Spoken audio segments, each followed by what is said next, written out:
Is someone reading your WhatsApp messages? How to stop them?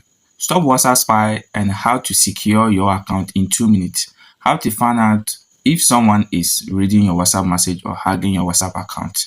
If today be your first time watching my video, kindly subscribe and share. Did you know that right now someone could be reading your private WhatsApp chats? They can see who you are talking to, what you are saying, and they follow every move you make. It sounds like a movie, but it happens every day. In this video, I'm going to show you exactly how to find out if someone is spying on your WhatsApp, and more importantly, how to kick them out and stop them for good. Hey everyone, welcome back.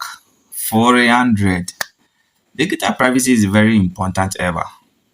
WhatsApp is usually secure, but there are loopholes people use to monitor your account without you even notice.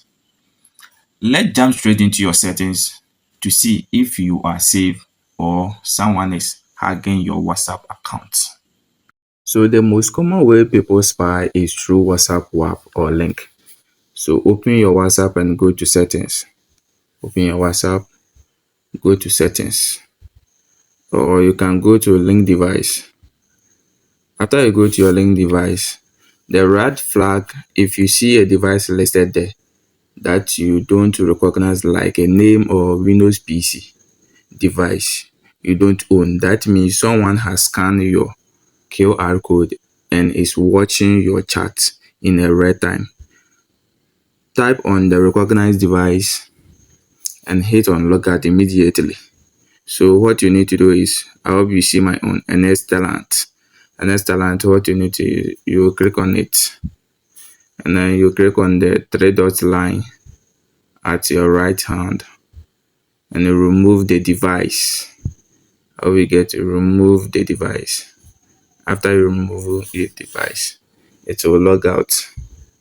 So after you have kicked them out, this is the most important step. Go back to the settings account. That will be the settings account. This will be the account, security notification. After you go to your settings account, type on step verification and turn it on. Step verification and turn it on. After you turn these settings on two verification, that two-step verification, your SIM card will get SMS code that can't log you into your WhatsApp without the secret pin. It means if someone stole your SIM card and open that be a WhatsApp account, that person cannot log into your WhatsApp account unless that person get that be your pin code. You get me? Your privacy is your right. If this video helped you feel more secure, hit that like button so more people can protect themselves. And if you find an unknown device on your account, let me know in the comment below. I want to see how many of you will just saved. Don't forget to subscribe for more tips.